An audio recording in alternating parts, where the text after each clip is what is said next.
ஏன் மாப்பிள்ள ரோட்டில் போயிட்டு கிடக்க போகும்போது ஒரு சூட் கேஸ் கீழே கிடக்கு. அது ஃபுல்லாக லட்ச லட்சமாக பணம் இருக்குது. என்ன மாப்பிள்ள பண்ணலாம்?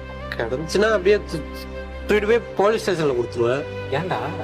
நம்ம என்ன காசுக்காண்டியா சென்னை வந்திருக்கோம்? ஊர்லயே விவசாயம் பண்ணிட்டு கால் மேல கால் போட்டு ராஜா மாதிரி வாழலாம். எதுக்கு இங்க வந்து கஷ்டப்பட்டு இருக்கோம்? நம்ம 2 பேரும் படிச்ச படிப்புக்கான வேலை கிடைக்கணும் தான். அதெல்லாம் பாவம், தப்பு. ஏன் பாவம்? என்ன தப்பு? காசை தொலைச்சவங்க பாவம், அதை எடுத்த நம்ம தப்பு.